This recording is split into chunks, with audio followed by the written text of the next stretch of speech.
Liburan kerasa cepet banget. Untung aja Pak Arya cuma ada di rumah gue 3 hari pertama. Sisanya dia balik lagi ke perantauan buat kerja. Sekarang waktunya gue balik ke perantauan dan Pak Arya yang ngejemput gue. Kamu hati-hati di sana, yang nurut sama suami. Nasihat nyokap begitu gue mau pergi. Arya, papa titip dia ya. Iya pah, jawab Pak Arya. Apartemennya udah siap kan? Gak ada barang yang dibutuhin lagi? Tanya bokap ke Pak Arya yang dia jawab dengan gelengan. Pada akhirnya, lebih tepatnya gue, memilih untuk tinggal di apartemen gue. Kalian hati-hati di jalan. Jangan lupa kabarin ya kalau sudah sampai. Di sepanjang perjalanan, gue memilih untuk tidur. Bodo amat sama Pak Arya yang nyetir dan kelelahan. Gue gak mau gantian dan memilih untuk act like a queen. Sesampainya di dalam apartemen, gue melihat banyak perubahan. Di sini jadi terkesan lebih manly dengan sentuhan-sentuhan interior baru. Kok diubah sih Om? Tanya gue begitu Pak Arya masuk ke dalam apartemen gue yang udah menjadi apartemen kami saat ini. Saya nggak tahu harus bawa barang kemana lagi, makanya saya taruh di sini. Buang aja sekalian. Kamar satunya kan kosong, Om bisa tidur dan menaruh segala peralatan Om di sana, timpal gue. Kamar itu udah saya alih fungsikan, jadi kamar di apartemen ini hanya ada satu, jawab Pak Arya. Gue pun segera menuju kamar yang dimaksud sama Pak Arya, dan isinya sudah berubah menjadi perpustakaan mini. Gue bahkan gak pernah bermimpi untuk mempunyai perpustakaan mini kayak gini. Kenapa harus perpustakaan sih? Tanya gue gak terima. Karena saya dosen dan kamu mahasiswa, jawab dia kaku. Ya elah, semua orang juga tahu, tapi kan seharusnya kamu ngerasa beruntung karena punya referensi lebih banyak untuk tugas-tugas dan skripsi kamu nanti. Setelah Pak Arya ke gue, dan setelah itu dia masuk ke dalam kamar. Gue hanya bisa memijat kening gue frustasi dan menjatuhkan diri di atas sofa. Besok gue udah mulai masuk sekolah dan gue sekarang luar biasa gelisah. Gimana kalau gue gak bisa bersikap biasa di depan teman-teman gue yang dari kemarin terus-terusan ngajak jalan tapi gue tolak?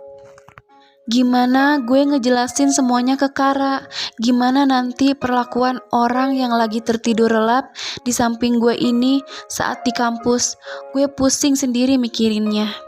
Meskipun gue sama Pak Arya udah sepakat gak akan mempublikasikan hubungan kami, tapi tetap hati gue gak tenang. Serapih apapun orang menyembunyikan bangkai, baunya pasti akan tercium juga, bukan? Gue terbangun saat matahari sudah cukup tinggi, dan di saat gue melihat ke samping, Pak Arya udah gak ada. Saat melihat jam yang menunjukkan pukul 7.30, gue yakin kalau hari ini gue telat. Dan suami gue yang terkenal sangat tepat waktu itu adalah dosen pertama gue hari ini. Gue salah karena menganggap dia akan berbaik hati untuk membangunkan gue pagi ini dan mengajak gue untuk pergi ke kampus bersama. Pada kenyataannya, dia berangkat duluan bahkan tanpa meninggalkan jejak. Gue buru-buru memesan ojek online di saat masih menggunakan sedikit polesan pada wajah gue, agar saat gue turun itu ojek udah sampai. Gue sampai kampus jam 8:15. 5 menit terlambat dari waktu perjanjian yang biasanya Pak Arya tolerir untuk masuk kelas. Dengan segala sumpah serapah yang gue keluarkan dalam hati, gue berlari menuju kelas. Dengan napas terengah, gue membuka pintu kelas gue, dan di sana Pak Arya sudah duduk di mejanya sedang mengabsen satu-satu mahasiswanya. Meskipun gue istrinya, gue gak yakin nilai gue semester ini akan selamat sama dia. Maaf Pak, saya terlambat. Untung gue gak keceplosan manggil Om. Sekarang, gue bisa melihat Pak Arya melirik ke arah gue dan bertanya, "Kenapa kamu terlambat?" Pakai nanya lagi. "Ya karena galau bangunin lah. Jalanan macet Pak," jawab gue asal. "Rumah kamu memangnya di mana?" Gue kan tinggal bareng lo di apartemen Replis, Pak, jawab gue. Sementara Pak Arya kini mengeluarkan handphonenya. Itu hanya berjarak 15 menit dari sini.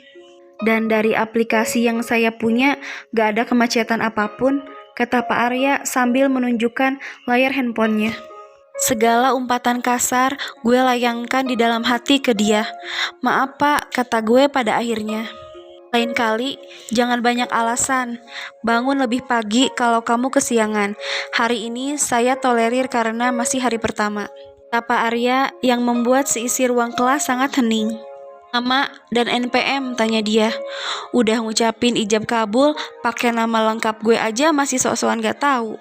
Inggit Almira Arundati 132456037. Sana duduk, kata Pak Arya.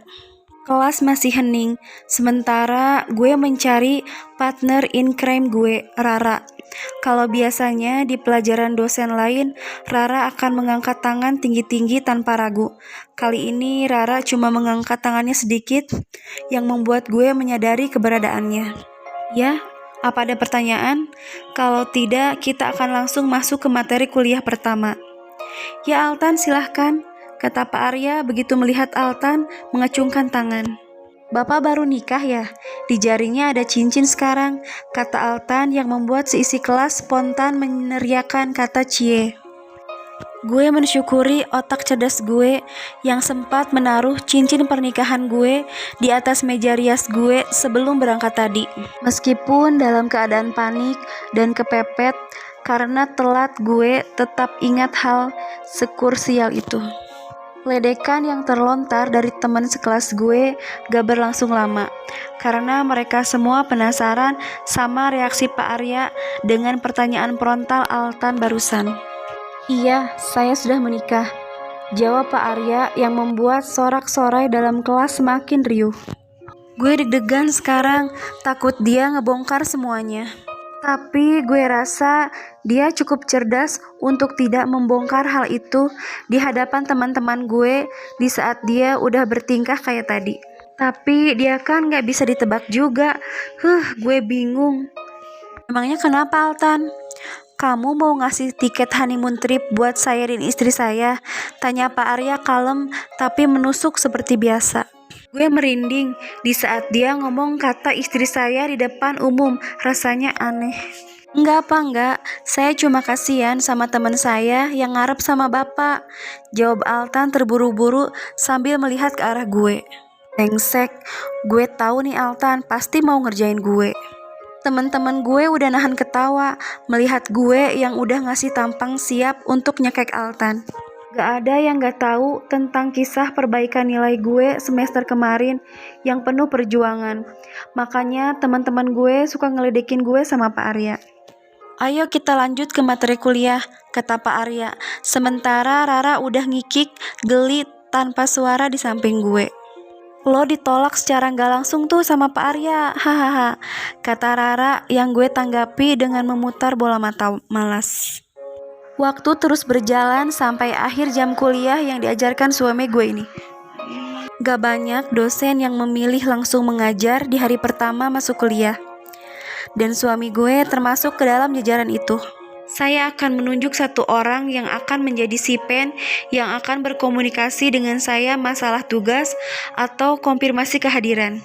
Dan saya mau orang yang telat tadi yang menjadi sipen. Siapa tadi? Kata Pak Arya yang membuat Rara menyenggol bahu gue. Ampun dah, ngapain milih gue segala sih? Inggit Pak, jawab gue. Jam istirahat ke ruangan saya, ada materi yang saya ingin berikan untuk kamu share ke teman-teman. Di rumah kan bisa.